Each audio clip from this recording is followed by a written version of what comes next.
네, 오늘 아침에는 누가복음 17장 말씀을 살펴보겠습니다. 지난주까지 저희가 누가복음 16장까지 했었고요. 예수님은 제자들을 향하여 재물을 지혜롭게 사용하라라고 말씀을 하셨습니다. 그러는 중에 그 가르침을 비웃었던 바리새인들에게 예수님이 꾸짖으시면서 마지막에 부자와 나사로의 비유로 그들의 잘못을 지적하는 것으로 16장이 마무리되었습니다.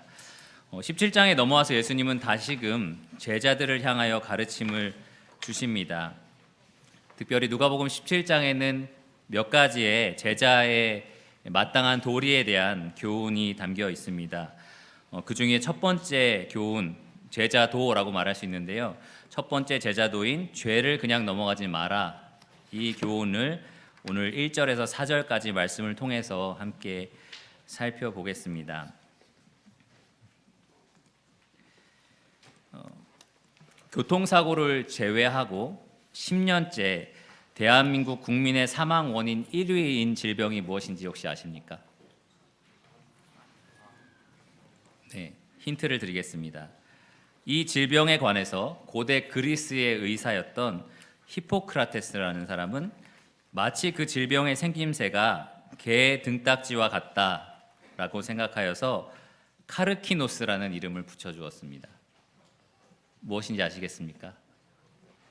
네, 스무고개처럼 다시 한번 또 힌트를 드리겠습니다.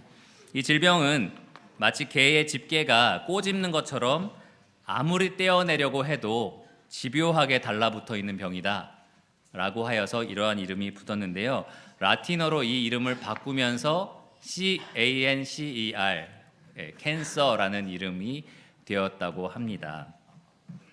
현대 질병처럼 보이는 이 질병은 사실 기원전 2500년 이집트에서 이모텝이라는 의사가 자세하게 기록할 수 있을 정도로 아주 오래된 질병입니다. 거의 인류의 역사와 함께했던 질병이라고 말할 수도 있습니다. 또 다른 말로는 악성종양이라고도 부르는데요. 우리의 몸속에서 바위처럼 툭 튀어나와서 우리를 아프게 한다라는 의미로 바위라는 한자의 뜻을 가진 음을 가지고 우리가 이 질병을 암이라고 부릅니다. 이 병의 가장 큰 특징이 혹시 무엇인지 아십니까? 한 번 발병하면 언제든지 재발할 수 있다라는 겁니다. 그래서 한 번 걸리면 항상 조심하고 경계하고 관리해야 하는 병이 바로 이 암이라는 질병입니다. 특별히 암세포는 우리 몸 안에 있으면서 우리 몸을 죽이고 아프게 하는, 병들게 하는 역할을 합니다. 언제까지 그렇게 하냐면 생명이 끊어질 때까지 그런 일을 합니다. 끊임없이 속에서 공격하는 것이 바로 이 암세포입니다. 사실 아무도 이 병에 걸리지 않았으면 좋겠지만 누구든지 이 암에 걸린다면 이제부터는 남은 인생을 끝까지 이것과 싸워서 투쟁하겠다라는 각오를 단단히 해야 합니다. 왜냐하면 생명이 걸려 있기 때문에 느슨하게 대충 대처할 수 없기 때문입니다. 오늘 본문에서 예수님은 모든 사람 속에 있어서 그 사람을 죽음까지 몰고 가게 하는 영적인 암, 바로 죄에 대해서 말씀을 하십니다. 죄는 암처럼 사람 몸속에 있어서 계속해서 사람을 괴롭히고 그 욕구를 이루어내려고 하는 그러한 강력한 특징을 가지고 있습니다. 죄는 개인의 삶을 망가뜨릴 뿐만 아니라 가족을 무너뜨리고 교회를 무너뜨리고 결국은 우리의 육신의 생명을 취할 뿐만 아니라 영적인 파멸까지 이끌게 하는 그러한 무서운 파괴력을 가지고 있습니다. 최초의 사람인 아담부터 시작해서 오늘날의 우리들까지 이 영적인 암, 죄에 있어서 자유로운 사람은 아무도 없습니다. 모든 사람은 영적인 암에 걸려 있습니다. 여기에 있는 모든 분들도 마찬가지입니다. 그래서 한 사람도 빠짐없이 우리는 어떻게 이 영적 질병을 대처해야 하는지, 여기에 맞서 싸워야 하는지 배워야 합니다. 바로 예수님께서 이것을 오늘 가르쳐 주십니다. 우리의 삶과 영원한 운명이 달려있는 이 영적 질병, 죄를 어떻게 다룰 것인지 오늘 말씀을 통해서 예수님이 교훈해 주십니다. 한마디로 말하면 예수님은 죄를 그냥 넘어가지 마라 라고 말씀하셨습니다. 오늘 말씀 1절과 2절에서 예수님은 왜 그냥 넘어가지 말아야 하는지에 대해서 말씀을 하시는데 뭐라고 하셨냐면 바로 죄가 심각하기 때문에 그렇게 하지 말라라고 하십니다. 죄는 무겁다라고 말씀을 하셨습니다. 예수님은 절대로 제자들이 죄를 가볍거나 별 볼 일 없는 것으로 여기지 않기를 원하십니다. 죄가 얼마나 강력하고 무서운 질병인지를 똑바로 보기 원하십니다. 1절과 2절을 먼저 읽어보겠습니다. 예수께서 제자들에게 이르시되 실족하게 하는 것이 없을 수는 없으나 그렇게 하는 자에게는 화로다. 그가 이 작은 자 중에 하나를 실족하게 할진대 차라리 연자 맷돌이 그 목에 매여 바다에 던져지는 것이 나으리라. 1절의 처음 표현을 보시면 예수님은 우리가 이 영적 질병으로 인해서 고통당할 수밖에 없다는 그 현실을 인정하십니다. 우리가 환자라는 것을 충분히 아신다는 겁니다. 실족하게 하는 것이 없을 수 없다라고 분명히 말씀하셨습니다. 이 실족이라는 단어 때문에 여러분들 혹시 이게 무슨 의미지? 라고 혼동을 하실 수도 있습니다. 보통 우리가 실족하면 실망하거나 혹은 상처받았다와 거의 비슷하게 사용하기 때문입니다. 혹시 형제 자매로부터 어떠한 상처를 받았을 때 저 형제님 때문에 자매님 때문에 실족했어요 라는 표현을 우리가 종종 씁니다. 무슨 말이죠? 저 당신 때문에 실족했어요 라고 하면 어떤 반응을 우리가 기대하죠? 사과하기를 기대하고 내 마음을 위로해 주기를 기대합니다. 그럴 때 우리가 이 실족이라는 단어를 쓰는데요, 이 성경에 나오는 실족은 그런 의미가 아닙니다. 이 말 자체가, 실족이라는 말 자체가 발을 헛디디다라는 의미가 담겨 있고요, 그래서 넘어진다라는 표현이 됩니다. 더 정확하게는 어떤 의미가 포함되어 있냐면 마치 사냥꾼이 올무를 놓고 새가 걸려서 넘어지기를 기다리는 것처럼 그러한 장애물에 걸려서 넘어지는 것, 그러한 것들을 표현합니다. 유혹하고 넘어지게 하는 것도 여기에 포함이 되어 있습니다. 그래서 영적인 의미로 항상 이 실족하다라는 것은 죄의 유혹을 받다 혹은 죄에 넘어지다, 죄를 범하다라는 뜻을 가집니다.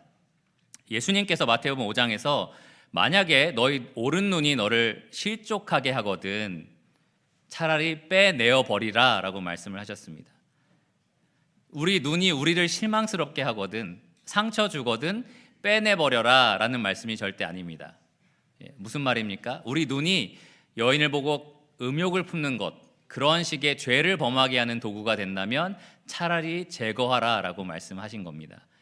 실족하다라는 의미가 죄를 짓다라는 의미로 사용이 되었습니다.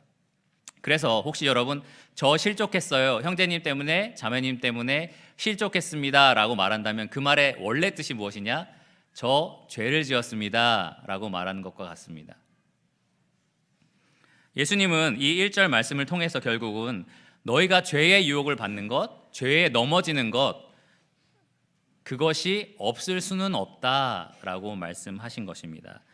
이것이 예수님이 우리를 보고 진단하신 소견인데요, 성경의 다른 말씀들은 예수님의 소견이 정확하다라고 증명합니다. 성경은 먼저 우리 육신이 죄인이라는 것을 증명합니다. 로마서 3장 10절에 보면 성경에 의인은 없나니 하나도 없다라고 말씀하셨고요, 전도서를 기록한 솔로몬은 전도서 7장 20절에 선을 행하고 전혀 죄를 범하지 아니하는 의인은 세상에 없다라고 말씀하였습니다. 예수님을 위해서 자기 목숨을 버리겠다라고 생각하고 먹든지 마시든지 하나님의 영광을 위해서 해라라고 했던 바울도 자기의 육신을 바라보면서 이렇게 외쳤는데요, 오호라 나는 공고한 사람이로다. 누가 이 사망의 몸에서 나를 건져내랴. 이렇게 부르짖습니다. 우리 육신이 그렇게 악합니다. 우리 육신이 죄를 너무나 사랑합니다. 그렇기 때문에 우리가 죄의 유혹을 받고 넘어지는 것, 없을 수는 없다. 이렇게 성경이 증명합니다. 또 성경은 이 세상이 악하다라고 말합니다. 악한 세대라고 부르고요. 이 세상의 공중의 권세 잡은 자를 거짓의 아비 사탄이라고 부릅니다.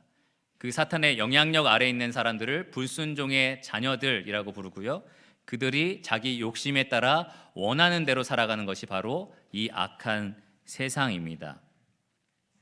에베소서 2장에 그것에 대해서 명확하게 말하고 있는데, 이 죄 많은 세상에, 죄를 가지고 유혹하는 사탄이 다스리는 세상에 살고 있기 때문에 예수님 말씀하신 대로 죄의 유혹을 받는 것, 거기에 넘어지는 일이 없을 수는 없다는 것입니다.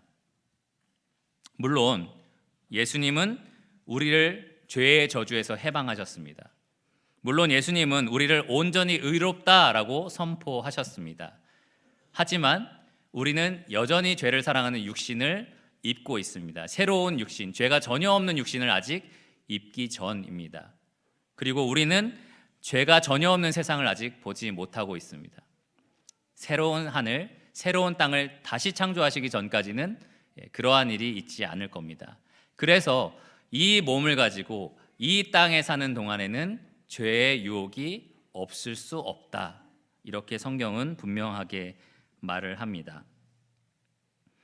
그러다 보니 우리 입에 쉽게 배어있는 말이 무엇이냐 하면 어쩔 수 없는 죄인이다 보니까 라는 말, 혹은 이 죄악된 세상에 살다 보니까 라는 말들이 우리 입에서 쉽게 나옵니다. 그것이 사실이기도 합니다. 하지만 예수님은 우리가 범하는 죄에 대해서 그러한 느슨한 태도를 갖기를 원하지 않으십니다. 그렇게 성급하게 게으른 태도를 갖기 원하지 않으십니다. 그래서 1절에 보면 바로 이렇게 말씀을 하십니다. 그렇게 유혹을 받는 일이 없을 수는 없지만 그렇게 하는 자에게는 화로다. 우리말 성경에는 그렇게 하는 자, 죄의 유혹을 받는 자, 죄에 넘어지는 자에게 재앙이 있을 것이다. 이렇게 번역이 되어 있습니다. 예수님이 누가복음에서 화가 있을 거다라고 말씀하신 대상을 살펴보면 아주 심각한 경우라는 걸 알 수 있는데요. 먼저 예수님은 예수님을 매몰차게 거절했던 지역에 대해서 이렇게 말씀하셨습니다. 화 있을진저 고라시나 벳세다야. 예수님을 거절한 그 도시의 사람들을 영원한 심판이 있을 것이다 라고 강하게 책망하신 겁니다. 또 예수님은 11장에서는 외식하는 바리새인들과 율법 교사들에 대해서 화 있을진저라고 말씀을 하셨습니다. 하나님을 따르는 길에서 벗어나게 만드는 이러한 방해꾼들에 대해서 강력하게 경고하셨습니다. 또 예수님은 심판 때에, 마지막 심판 때에 환난을 피하기 어려운 젖먹이는 자들, 그리고 아이를 벤 자들에 대해서 화가 있을 것이다. 그 심판을 면하지 못할 것이다 라고 말씀하셨고, 마지막으로 예수님을 팔았던 가룟 유다에게 화가 있을 것이라고 말씀하셨습니다. 이 화 있다라는 표현은 하나같이 다 이렇게 심각한 상황에서 예수님이 하신 말씀입니다. 아주 강력하고 무섭게 인자하신 예수님과 맞지 않게 어떻게 보면 강력하게 경고하셨던 장면들이었습니다. 의사가 병을 진단할 때 죽음까지 이를 수 있는 병에 대해서는 아주 심각하게 환자에게 경고를 하는 것처럼 지금 예수님은 죄에 대해서 아주 심각한 경고를 하고 계십니다. 이게 정말 무서운 병이다라고 말씀하고 계십니다. 영적으로 영원한 멸망에 이를 수 있게 하는 그것이 바로 죄다라고 경고하고 계십니다. 그래서 우리가 여기서 분명히 짚고 넘어가야 할 것이 있습니다. 무엇이냐면요, 죄는 아무리 우리 눈에 작아 보이는 것일지라도 우리를 죽이고 영원히 지옥에 끌고 갈 수 있을 만큼 심각한 문제다라는 겁니다. 예수님은 마태복음 5장에서 여자를 보고 음욕을 품는 자마다 간음한 자다라고 하셨고, 형제를 미워하거나 욕하는 자는 살인한 자다라고 말씀을 하셨습니다. 살인과 욕하는 것이 똑같은 죄다라고 하신 게 아닙니다. 성경은 죄의 중함에 대해서 얘기하고 그 중함에 따라 심판을 받는다라고 말합니다. 예수님이 말씀하신 것은 음란한 마음을 품는 것, 형제를 미워하는 마음, 그것만으로도 충분히 지옥에 갈 만큼 심각한 죄다라고 라고 말씀을 하신 것입니다. 그러니 차라리 그렇게 만드는 눈을 빼버리고 그렇게 만드는 손을 찍어버리고 천국에 가는 것이 낫다라고 말씀하신 겁니다. 죄는 이렇게 무겁고 죄는 이렇게 무섭습니다. 그렇기 때문에 우리는 결단코 이 죄를 하찮고 가벼운 것으로 여겨서는 안 됩니다. 정말 별거 아니다, 이건 정말 별거 아니다 라고 생각해서는 안 됩니다. 죄의 유혹을 받기 힘든 세상에 살아가고 있고 그런 육신을 가지고 살고 있지만 절대로 죄는 가벼운 것이 아닙니다. 예수님은 더 나아가서 2절에서 다른 사람을 죄짓게 만드는 것에 대해서 경고하십니다. 2절을 보시면 한 사람이 등장합니다. 이 사람은 작은 자 중에 하나를 실족하게 합니다. 아마 예수님의 이 말씀을 듣고 있던 여러 제자들 중에는 아이를 데려온 사람도 있었을 겁니다. 어린 아이들도 그 자리에 있었을 겁니다. 아마 이 아이들을 어떻게 보면 예수님 가르치면서 말씀하셨을지도 모릅니다. 이렇게 작은 아이들 어떤 도움이 필요하겠느냐라고 말씀을 하신 겁니다. 보통 오늘날에도 그렇지만 그 당시 유대 사회에서도 어린 아이들은 이 어른들의 특별한 보호와 관심이 필요합니다. 돌봄이 필요합니다. 아이들은 아직 어리숙해서 쉽게 속아 넘어갑니다.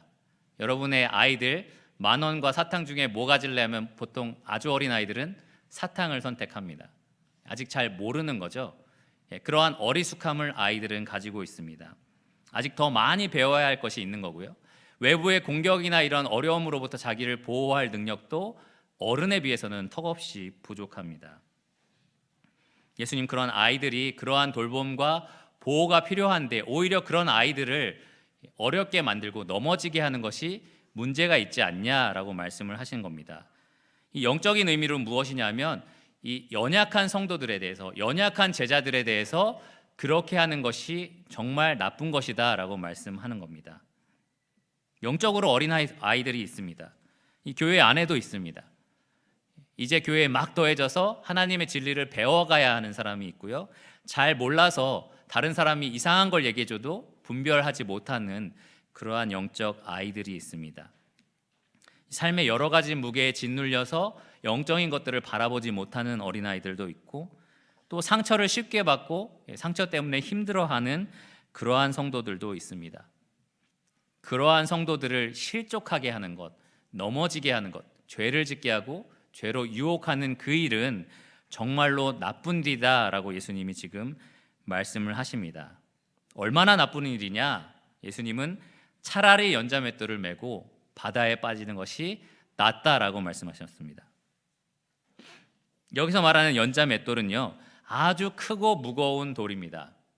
그 돌을 나귀나 소에게 연결을 해서 한 바퀴를 삥 돌게 하는데요, 그러면 돌이 돌아가면서 그 밑에 놓은 곡식들이 갈려서 이렇게 사용할 수 있는 장치였습니다. 이 소나 나귀가 들고 다녀야 하는 정도의 돌이기 때문에 굉장히 크고 무겁습니다. 근데 그 연자맷돌을 우리의 목에 맨 상태로 바다에 빠뜨리면 어떤 일이 일어날까요? 우리 몸이 깊은 바다로 계속해서 빠져 들어갈 것입니다. 결국 사람은 죽게 됩니다. 예수님은 쉽게 말하면 이렇게 말한 겁니다. 누군가를 죄 짓게 만드는 것보다 차라리 스스로 죽는 게 낫다. 굉장히 무서운 말 아닙니까? 이렇게 성경에 써 있으니까 그렇지만 제가 이렇게 말한다고 한번 생각해 보십시오. 여러분, 형제를 죄짓게 하거나 특별히 믿음이 연약한 사람들을 죄로 유혹하는 일을 하려거든 차라리 저 나무에 가서 목을 매달아 죽으십시오. 어떻게 생각이 드십니까? 이 정도로 사실은 강력한 하나님의 경고입니다.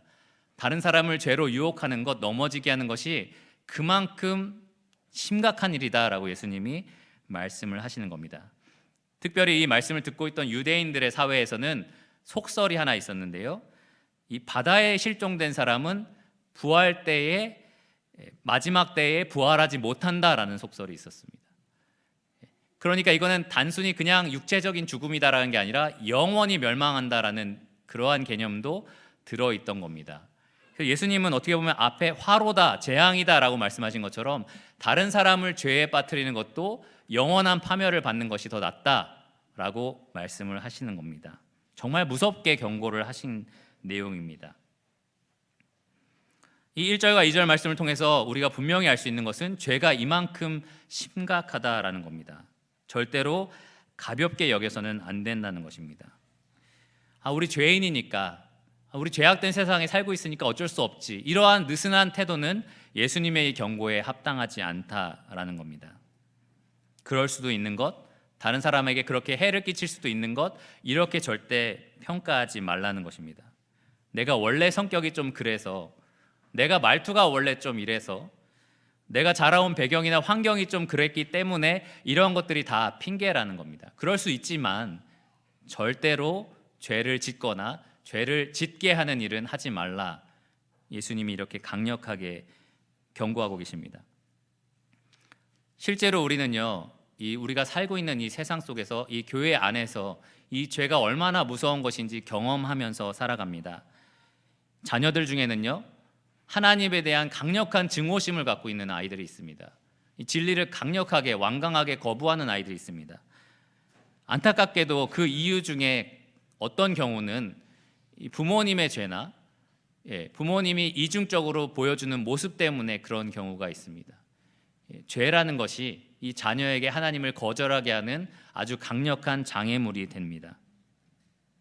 또 어떤 사람은 교회에 와서 상처받는 영혼을 치유받고 위로를 얻기 위해서 오는데 오히려 성도들에게 상처받고 더 많이 다쳐서 나가는 경우가 있습니다. 하나님을 아예 떠나버리는 경우가 있습니다.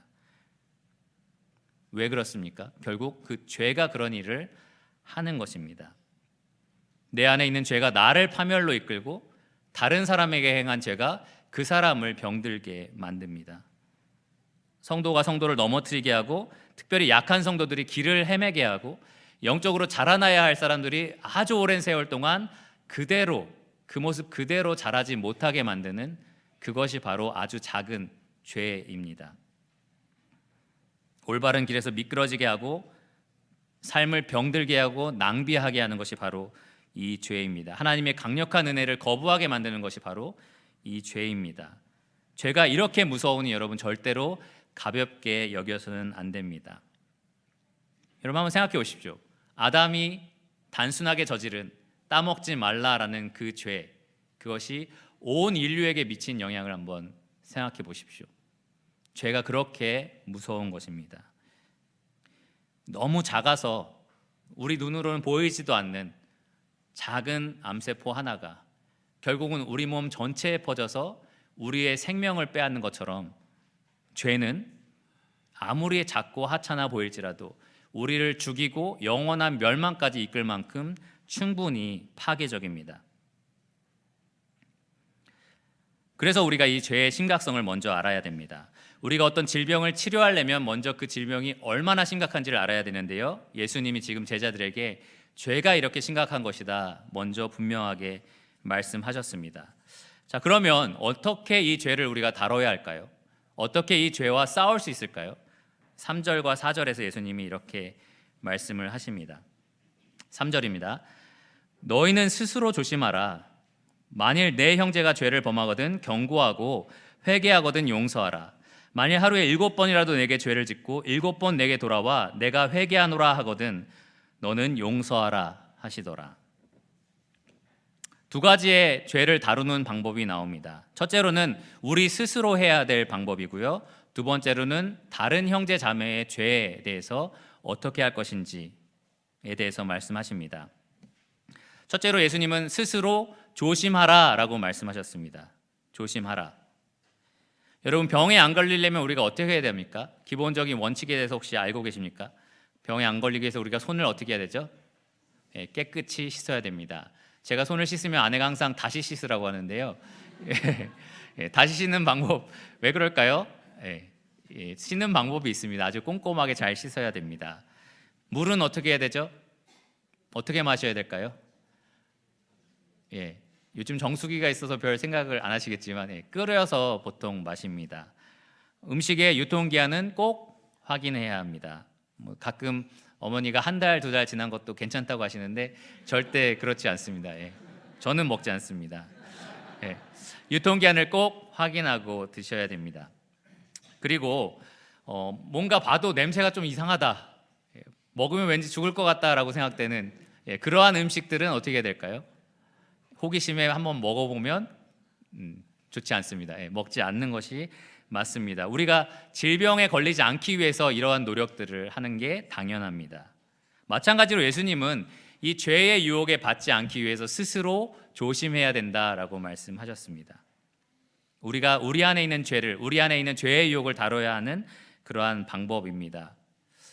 사실은 우리 안에 있는 죄를 몰아내고 우리를 새롭게 하시는 분은 우리가 아니라 하나님이십니다. 그래서 다윗도 밧세바와 심각한 범죄를 저지르고 나서 시편 51편에 이렇게 기록을 했는데요. 하나님이여, 주의 인자를 따라 내게 은혜를 베푸시며 주의 많은 긍휼을 따라 내 죄악을 지워주소서. 나의 죄악을 맑게 씻으시며 나의 죄를 깨끗이 제하소서.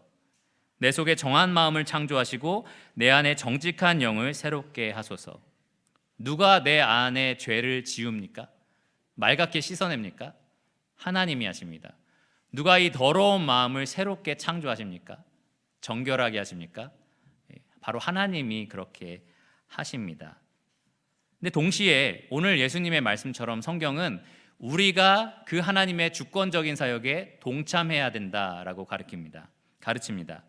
이 하나님의 주권적인 사역에 우리가 함께 해야 된다라고 하는데요. 바로 죄를 경계하고 조심하고 싸우는 바로 그러한 내용입니다. 야고보서에도 그 내용이 나오는데요. 야고보서 4장 7절에서 8절은 이렇게 말합니다. 그런즉 너희는 하나님께 복종할지어다. 마귀를 대적하라. 그리하면 너희를 피하리라. 하나님을 가까이 하라. 그리하면 너희를 가까이 하시리라.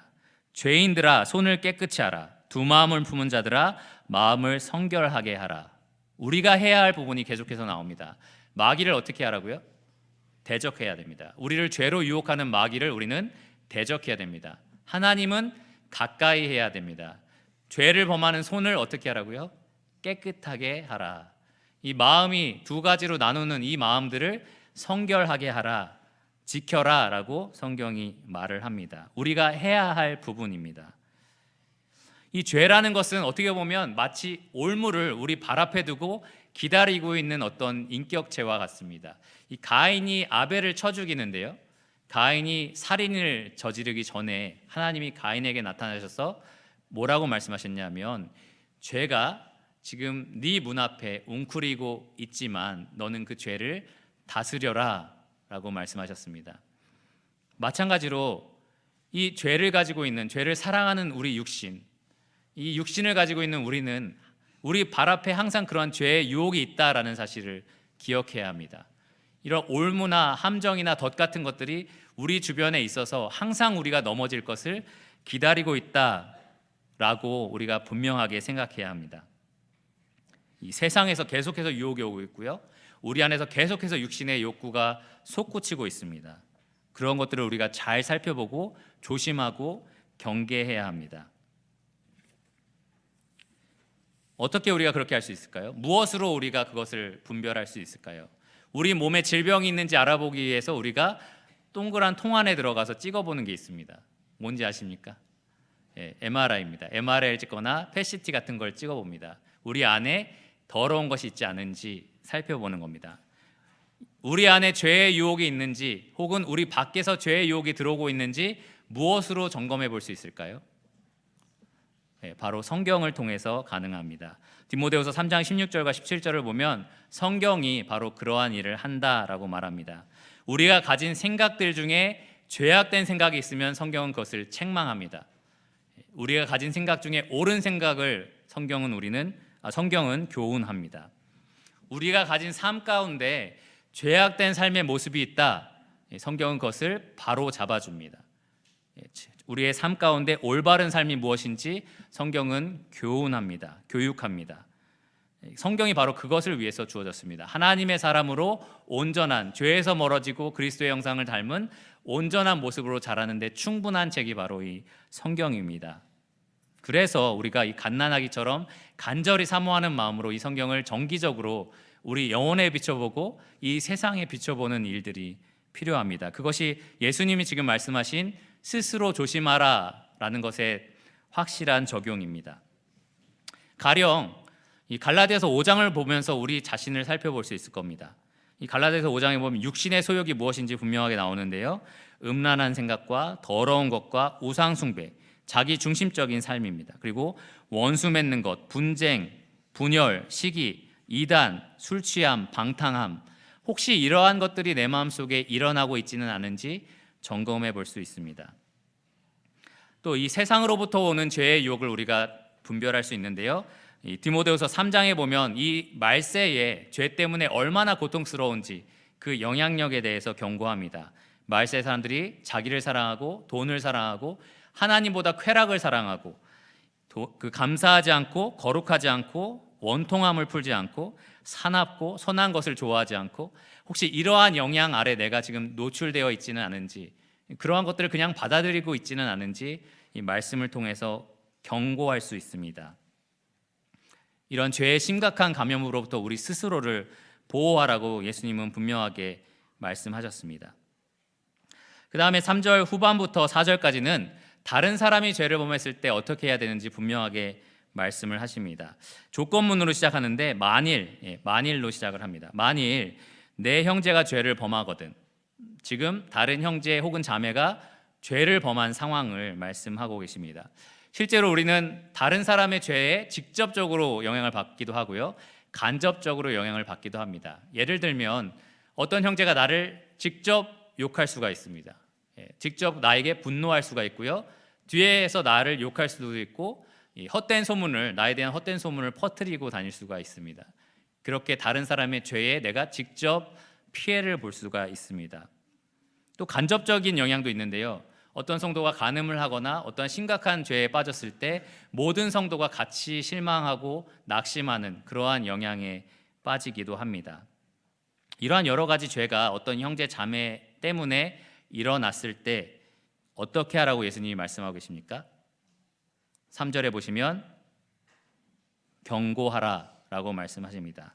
경고하라. 이 경고라는 말은 솔직하고 부드러운 책망을 말합니다. 솔직하고 부드러운 책망. 잘못에 대해서 강력하게 책망할 수 있지만 예의를 갖추고 부드러운 마음으로 그렇게 하는 것입니다. 보통 우리는 이렇게 잘 못합니다. 다른 사람이 잘못했을 때 내 안에 분노가 있습니다. 짜증이 섞여 있습니다. 어떻게든 그 사람의 잘못을 들춰서 부끄럽게 만들고 싶은 그러한 마음이 있습니다.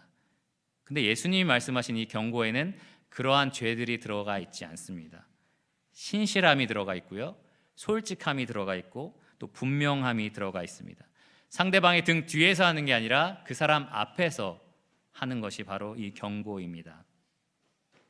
왜 경고할까요? 목적이 무엇이죠? 회개를 이끌어내는 것입니다. 회개를 이끌어내는 것입니다. 아까 말씀드린 것처럼 죄는 아주 심각하고 무서운 그러한 질병인데요, 그 질병을 가지고 있으면서도 아무렇지 않게 살아가는 형제 자매, 그 사람을 다시 돌이키게 하는 것이 바로 이 경고입니다. 하나님과 단절된 관계, 이 성도들과 분열되어 있는 그 관계를 회복시키고자 하는 그러한 순수한 동기로 찾아가서 말하는 것이 바로 이 경고입니다. 예수님의 이 가르침을 사도 바울은 갈라디아 성도들에게 그대로 이렇게 명령하였습니다. 갈라디아서 6장 1절과 2절인데요. 형제들아, 사람이 만일 무슨 범죄한 일이 드러나거든, 여기까지 갔습니다. 신령한 너희는 온유한 심령으로 그러한 자를 바로잡고 너 자신을 살펴보아 너도 시험을 받을까 두려워하라. 너희가 짐을 서로 지라. 그리하여 그리스도의 법을 성취하라. 어떻게 가서 바로잡으라고요? 신령한 마음, 하나님의 성품을 가지고 가라. 어떤 마음을 가지고요? 온유한 심령을 가지고, 온유한 마음을 가지고 가라. 그리고 겸손히 나를 살피라는 겁니다. 나도 그 죄에 빠질 수 있다. 그러한 마음을 가지고 찾아가야 합니다. 어떻게 그리스도인으로서 그럴 수 있어? 라는 마음이 아니라 나도 그럴 수 있는 죄인이다 라는 마음을 갖는 겁니다. 목적은 그 사람을 바로 회복시켜주고 바로 잡아주는 거고요, 여기 바울의 표현에 보면 그 사람의 짐을 져주는 거라고 얘기를 합니다. 원래 죄라는 것은 하나님 앞에 내가 다뤄야 할 내 책임이고 내 짐인데, 내가 그 사람을 찾아가는 이유는 그 사람의 짐을 대신 같이 져주려고 하는 겁니다. 그 사람이 하나님께 돌이킬 수 있도록 그 책임을 다할 수 있도록 내가 도와주는 겁니다. 그렇게 함으로써 그리스도의 법을 성취하라 라고 말합니다. 그리스도의 법이 무엇이죠? 내 형제를 내 자신과 같이 사랑하라. 형제 자매를 진짜로 사랑한다면 우리가 해야 할 일이 그 사람의 죄를 경고하는 겁니다. 왜 우리가 잘 경고하지 않을까요? 분명히 이 유평교회 성도들은 너무나 완벽해서 경고할 죄가 없다. 맞습니까? 아니죠. 여러분 다 그 죄의 결과를 맛보았을 거고 또 이야기하고 싶은 것들이 있을지도 모릅니다. 근데 왜 우리가 그 사람을 찾아가서 이 죄를 분명히 회개해야 됩니다라고 말하지 않죠? 충분히 용서했기 때문에, 사랑으로 덮었기 때문에는 아닙니다. 사실 보통은 귀찮기 때문입니다. 마치 부모가 아이를 체벌하는 게 귀찮아서 안 할 때가 있잖아요. 그런 것처럼 그렇게 하는 모든 과정들이 이제 귀찮은 겁니다. 부담스럽고 괜히 긁어서 부스럼 만들 것 같고, 그러한 내가 처음에 말했을 때 내가 정말 죄인입니다라고 하면 좋겠지만 그걸 받아들이지 않으면 어떻게 될까요?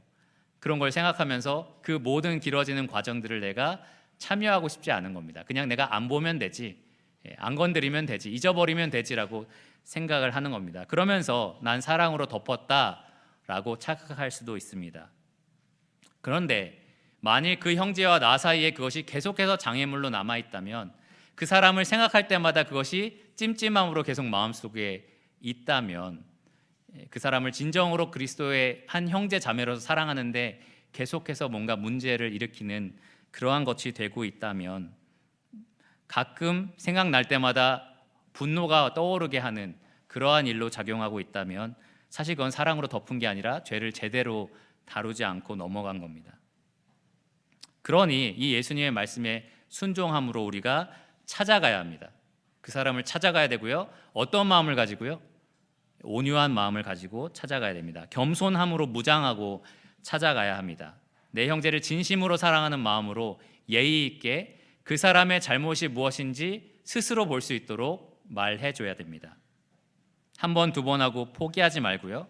신실함을 가지고 끝까지 돌이킬 수 있도록 도와주는 것이 형제의 사랑입니다. 죄를 그냥 넘어가지 않으라라고 말씀하신 예수님의 치료 방법입니다. 야고보도 똑같이 이렇게 얘기합니다. 너희 죄를 서로 고백하라. 야고보서 5장 16절의 말씀입니다.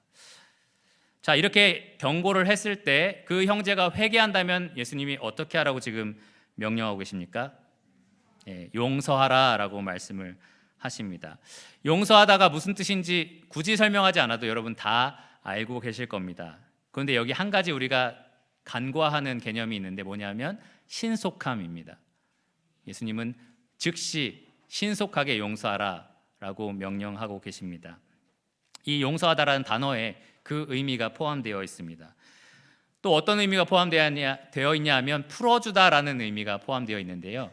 그 당시에 이 경제적으로 빚을 많이 져서 그것을 갚아야 되는 책임이 있거나 손실을 보상해야 되는 책임, 혹은 응징을 받아야 되는, 죄에 대한 대가를 받아야 되는 그 처벌에 대한 책임을 그냥 놔주는 겁니다. 다 용서해 주는 것이 바로 이 용서하다라는 단어에 포함되어 있습니다. 죄를 진 형제는 그 죄에 대한 죄책감과 고통 가운데 살아가는데요. 이 용서는 그것으로부터 그를 해방시켜 주는 것입니다.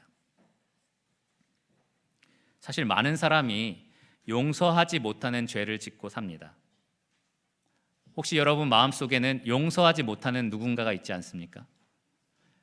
우리가 그러한 마음들을 가지고 삽니다. 예수님은 이것에 대해서 1만 달란트 빚진 자 비유를 통해서 강력하게 꾸짖으십니다. 마태복음 18장에 나오는데요. 그 1만 달란트 빚진 자 비유를 예수님이 말씀하시면서 이 하나님께서 너희가 1만 달란트처럼 절대 갚을 수 없는 엄청난 빚을 그냥 탕감해 줬는데 어떻게 너희는 조금의 빚을 진 형제 자매를 용서하지 못할 수가 있느냐라고 책망하셨습니다. 바울도 이 예수님의 비유처럼 똑같이 에베소 성도들에게 이렇게 권고했습니다. 에베소서 4장 32절에 서로 용서하기를 하나님이 그리스도 안에서 너희를 용서하심과 같이 하라. 하나님이 언제 우리를 용서하셨죠? 우리가 하나님께 사랑한다라고 고백하고 따르고 싶어 할 때 용서하셨나요? 성경에 따르면 우리가 아직 죄인 되었을 때에입니다. 우리가 아직 원수 되었을 때에 하나님을 대항해서 거절하고 반항하고 있었을 때에 그때 하나님이 우리를 용서하셨습니다. 무엇을 통해서요? 그 아들 예수 그리스도의 생명을 내어주시는 것을 통해서 우리를 용서하셨습니다. 이게 우리 형제 자매가 배워야 할 하나님의 용서의 본입니다. 물론 우리에게 죄 지은 형제가 회개하기 전까지는 관계가 회복되기는 어렵습니다.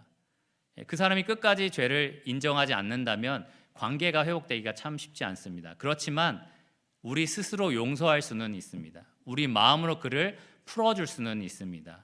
우리 안에 있는 복수심과 응징하고 싶어하는 마음을 제거할 수 있습니다. 성경은 로마서 12장 19절에 하나님의 진노하심에 맡겨라 라고 말씀하십니다. 원수 갚는 것은 하나님에게 있다라는 것을 인정하라는 겁니다. 그 사람의 죄에 대한 처벌은 하나님이 그 사람과 다루실 문제고, 내 안에 있는 복수심과 분노와 용서하지 못하는 죄는 하나님 앞에서 내가 해결하는 것, 그거는 우리가 할 수 있습니다. 그것이 하나님이 그리스도 안에서 우리를 용서하신 것처럼 용서하는 방법입니다. 얼만큼 그렇게 해야 될까요? 그 형제가 얼만큼 잘못하면 우리가 그렇게 할 수 있을까요? 어디까지 우리가 용서해야 될까요?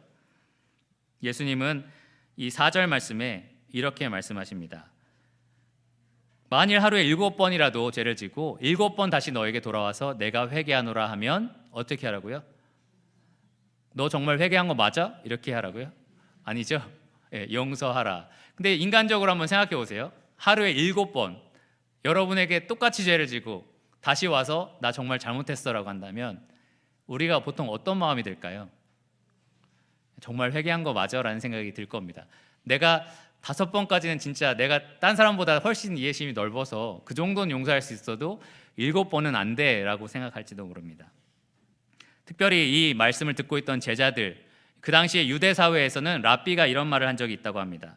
3번 용서하는 자는 완전한 사람이다. 근데 예수님 지금 몇 번이라고 하셨죠?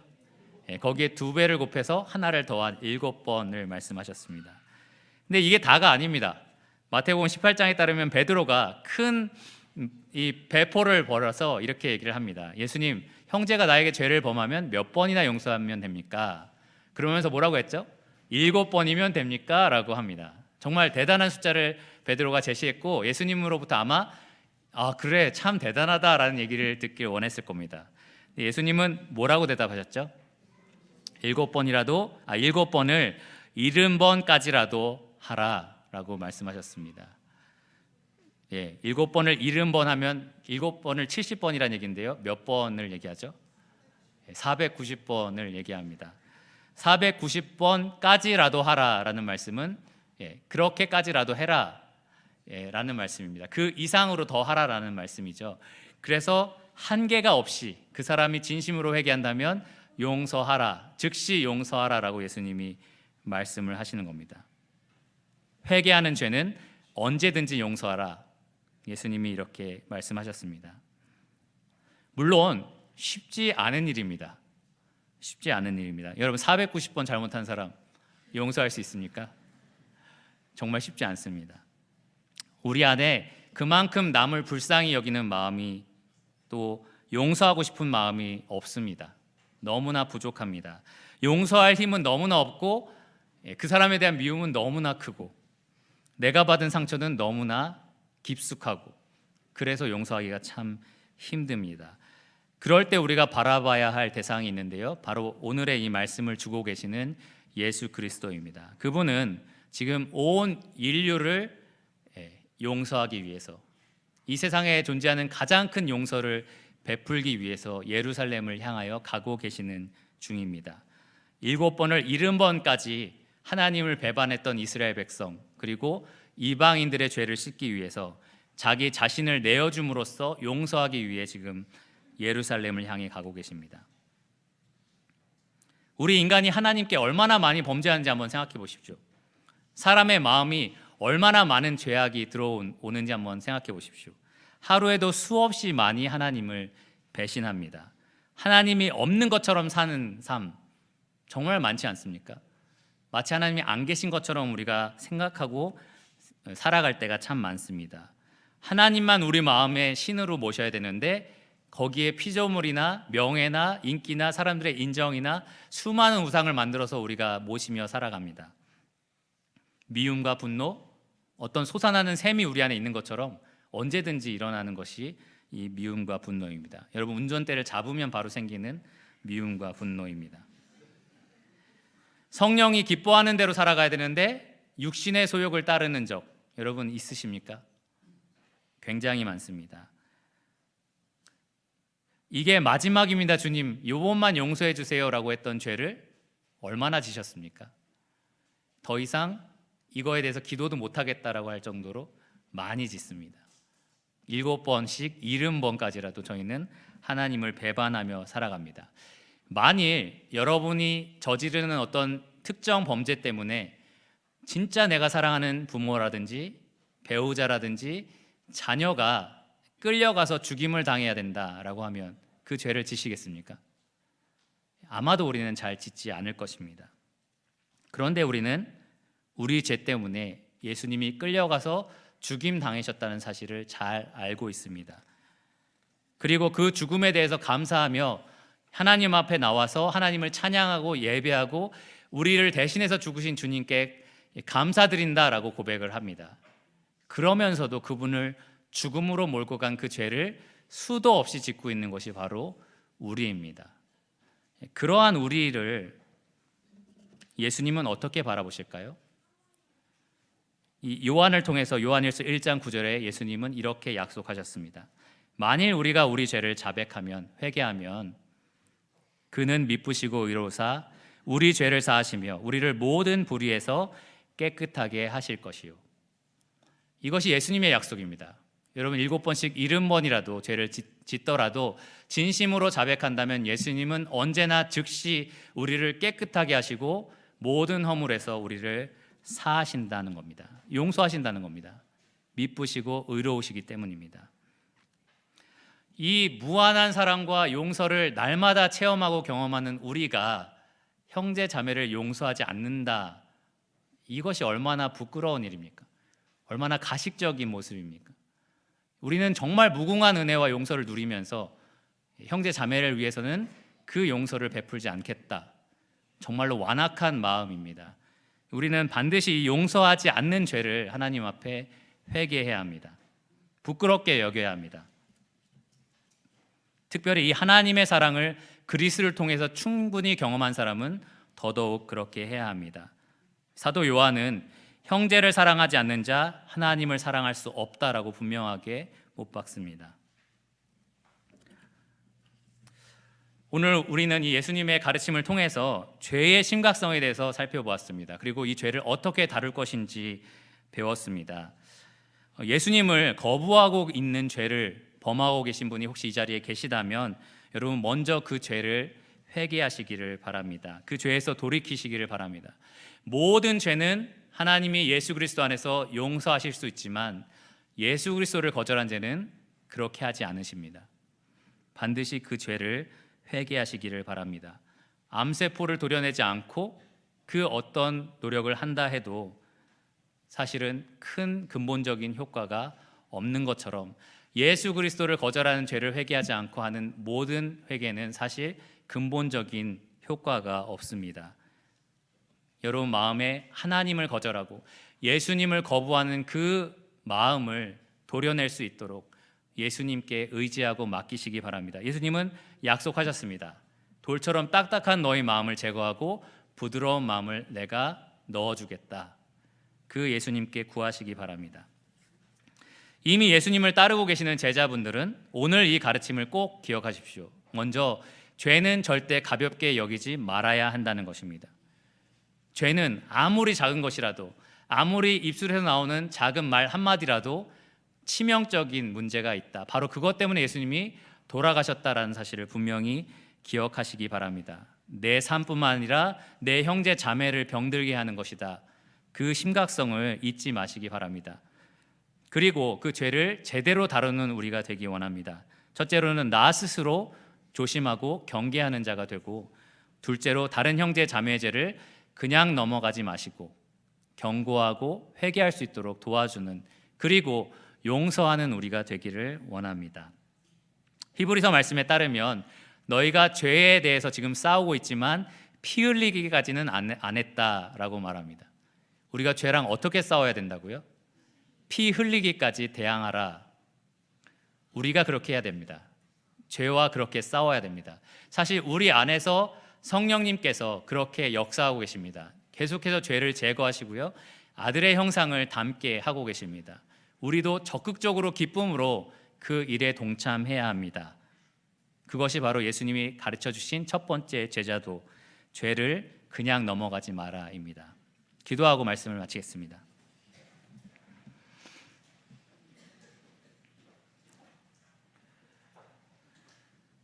주님, 우리가 모두 다 죄인임을 고백드립니다. 우리가 연약하고 부족하며 스스로 죄와 싸울 수 있는 능력이 부족한 것을 고백을 드립니다.